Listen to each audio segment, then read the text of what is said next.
Fala galerinha, tudo bem com vocês? Com a gente está tudo ótimo, estamos aqui novamente para dar continuidade à nossa série de vídeos no canal sobre o Livro dos Espíritos com auxílio do Filosofia Espírita.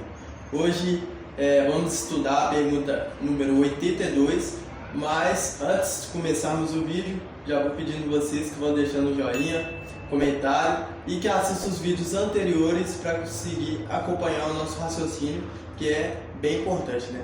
Bora lá, eu vou ler a pergunta aqui, vamos ver o que os espíritos têm a nos dizer e comentar um pouquinho sobre. Pergunta número 82, Livro dos Espíritos, capítulo 1, segunda parte. É exato dizer-se que os espíritos são imateriais? Resposta.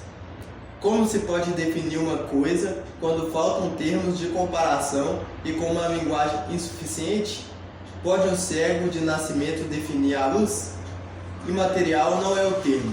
Incorpóreo seria mais exato, pois deve-se compreender que, sendo o espírito uma criação, deve ser alguma coisa. É a matéria quintessenciada, mas sem analogia para vós outros, e tão etérea que não pode ser percebida pelos vossos sentidos. Aí tem um comentário aqui do Allan Kardec. Dizemos que os espíritos são imateriais porque sua essência difere de tudo o que conhecemos sob o nosso nome de matéria. Uma comunidade de cegos não teria termos para definir a luz e seus efeitos. O cego de nascença crê possuir todas as percepções pelo ouvido, o odor, o gosto e o tato. Ele não compreende as ideias que lhe dariam o sentido que lhe falta. Da mesma forma, com relação à essência dos seres sobre-humanos, somos verdadeiros cegos. Não os podemos definir senão por comparações sempre imperfeitas ou por um esforço da nossa imaginação. E uma comparação imperfeita que eu acho que teria como a gente fazer em relação a explicar o fato do espírito ser formado por algum tipo de matéria, embora a gente não consiga percebê-la, a gente não consiga senti-la exatamente, é o fato da luz, que você olha para a luz, você não pensa que ela parece com matéria, ela parece apenas luz, algo que ilumina, algo que permite que a gente enxergue. Mas, segundo as teorias da física mais modernas, que vieram através das pesquisas de Einstein e foram desenvolvidas posteriormente, a luz se comporta como partícula. E eu tinha feito uma pequena pesquisa da evolução que a física teve para chegar nessa conclusão, que primeiro veio a física básica de Newton, que considerava que a luz não tinha como ser uma onda porque ainda não era conhecido a luz sofrendo um fenômeno de difração. Aí ele propôs que a luz fosse pequenas partículas. Depois veio uma pesquisa feita por um físico chamado Young, que ele indicou que a luz sofre interferência de difração, ou seja, ela pode ser considerada como uma onda. Mas então chegam as pesquisas de Marx e Max Planck, que propuseram a luz como sendo algo quantizado, algo formado por pequenos pacotes de energia chamados de fótons, que, embora não sejam exatamente partícula em si, eles possuam ainda a característica de onda, eles também podem funcionar como luz. Pode ser que essa explicação que eu fiz tenha deixado as coisas mais confusas, mas resumidamente, da mesma forma como não parece para nós que a luz possa ter comportamento de partícula, a gente também que não consegue sequer enxergar os espíritos na maioria das vezes, a maioria das pessoas, pode ser um pouco complicado de entender que ele é feito de alguma coisa material, mas se a gente conseguir entender um pouco melhor através de pesquisas, a gente vai entender que o espírito é sim formado por algumas substâncias que a gente ainda não compreende.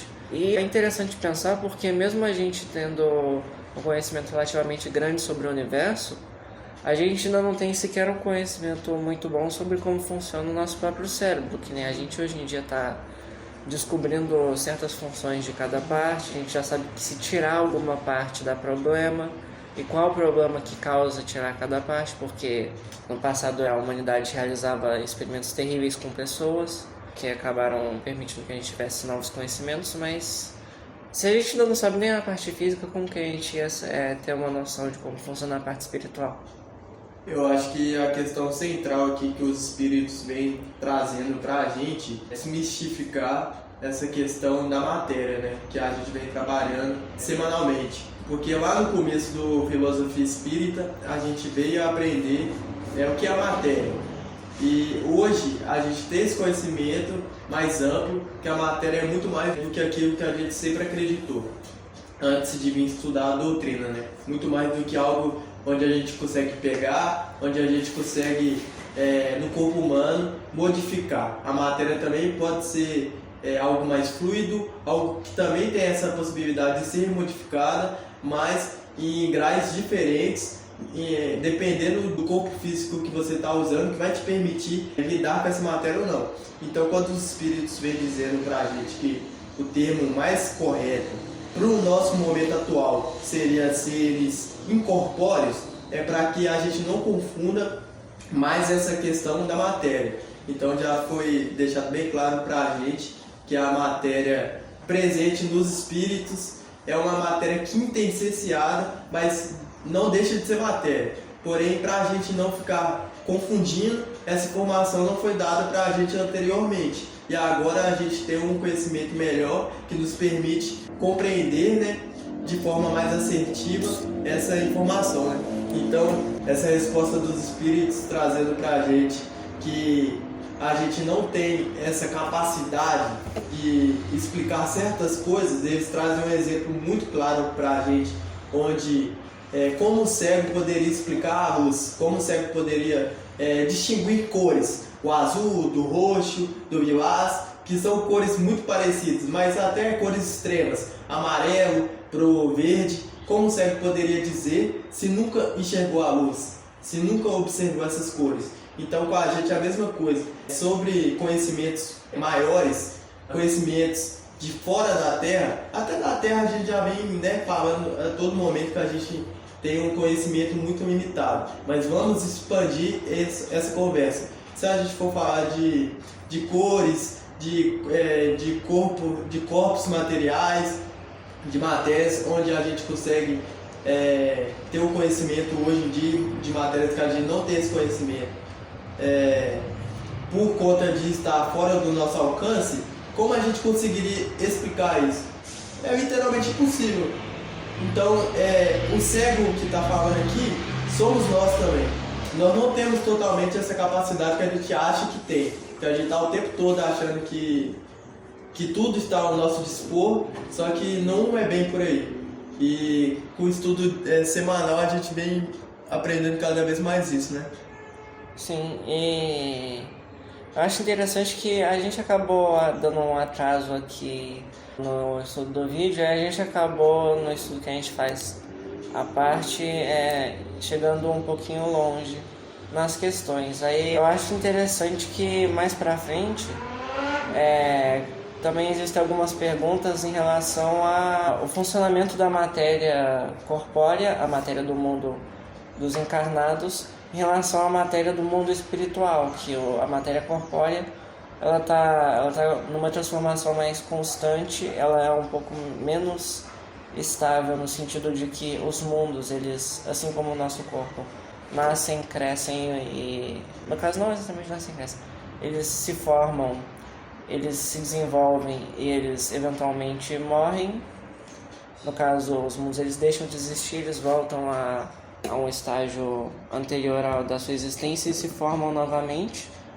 As estrelas também, inclusive, é interessante parar para pensar nisso. Eu acho que eu não consegui pensar numa conclusão para o meu raciocínio. Eu acho que aqui no Filosofia tem uma parte bem interessante que fala pra gente que os espíritos mais evoluídos têm a capacidade de se fazerem aparecer daquela forma que ele bem desejar, né? Então isso também mostra como essa matéria que está sendo trabalhada, né? Essa consciência e inteligência que consegue se moldar independente da forma que exista, mas claro, tem um grau de evolução, né, do espírito para conseguir realizar esse tipo de atividade, mas é o que mostra para a gente que são infinitas formas de matérias, né, existentes na criação de Deus. por isso que a gente chama os espíritos de seres incorpóreos, porque não é um corpo propriamente dito, né? É mais como uma composição ali de ingredientes que Deus colocou em nós, que nos possibilita essa capacidade de se modificar, né? É até um pouquinho difícil a gente explicar com os nossos conhecimentos que a gente tem aqui na Terra, mesmo porque a gente não tem muito como explicar um conceito que não foi previamente estudado, estabelecido no imaginário popular, não foi nem sequer dicionarizado, porque tem coisas que é como foi falado na pergunta, na resposta da pergunta. É difícil de você explicar a luz para um cego de nascença. É difícil de você explicar imagens para uma pessoa que nunca enxergou nessa vida. Sim, o trabalho que a gente faz aqui é um trabalho bem filosófico, eu diria, né? De ficar buscando mais o conhecimento, que é o que a doutrina sempre nos incentiva, mas de sabermos que a linguagem humana ainda é muito fraca, né? Para adquirirmos respostas concretas.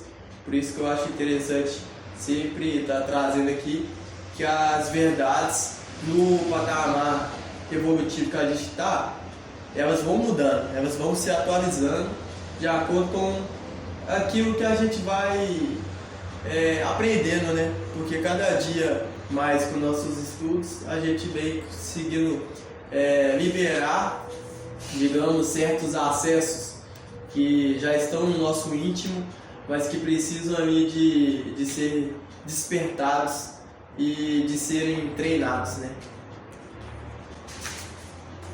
E só para agregar um pouco mais ao nosso estudo, né? Eu gosto muito de assistir podcasts e, enfim, ter acesso a esses conhecimentos espirituais e tudo mais. E eu estava esses dias assistindo um podcast, um documentário, na verdade, que era sobre os OVNIs. É um assunto que sempre foi muito falado, mas cada vez mais a gente tem informações sobre. E todas as pessoas que relatam que já avistaram OVNIs simplesmente não conseguem explicar as cores que viam, as formas que viam, tanto desses espíritos, né, desses extraterrestres, vamos dizer assim, quanto das naves deles. Então a gente pode julgar se é verdade, se é mentira, mas é um exemplo muito prático, porque como que a gente vai explicar uma cor que a gente não conhece? Simplesmente não tem como, porque é algo que foge ao nosso imaginário. A gente sempre vai recorrer àquilo que a gente já viu, àquilo que a gente tem informação sobre. Se surgir hoje uma raça diferente de animal, a gente com certeza nunca vai ter pensado em algo com aquelas características. Da mesma forma ocorre com as cores e as outras formas de vida existentes no mundo.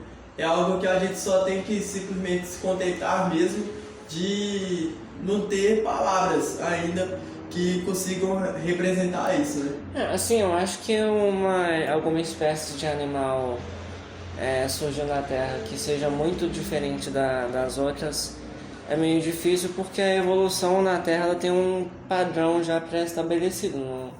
Não tem como variar muito para fora assim. Assim, tem muita criatura esquisita que, se você for para pesquisar parte da biologia, você encontra uns bichos, tipo um peixe que é completamente achatado assim, um caranguejo que ele esquenta, não lembro agora, ele esquenta de tão rápido que ele ataca assim, ele esquenta o local onde ele está. Sim, porque quando a gente fala descobrir, é muito a linguagem nossa mesmo humana, porque tudo já está aí, né? Tudo já existe, digamos assim. Claro, as coisas vão evoluindo, Deus está sempre criando. Mas quando a gente não tem informação daquilo e chega ao nosso conhecimento, a gente tem o costume de falar, descobrimos tal coisa. Aí, por isso mesmo que eu falei. Mas igual você trouxe aí, aqui, né? Esses animais normalmente ficam em condições onde um homem não consegue ir, né? Por exemplo, muito fundo do oceano. E, sei lá, dá até para comparar com o universo como um todo, porque tem muito lugar que a gente não consegue ir, e quando a gente tiver certo contato com essa espécie diferente, a gente vai ficar, descobrimos. Só que né? É até talvez Não, uma de certa forma, errada de descobrimos dizer, não tá errado porque a gente passou a ter conhecimento. Só tá errado se tivesse, sei lá, algum ser humano que já conhece e aí você fala o que você descobriu.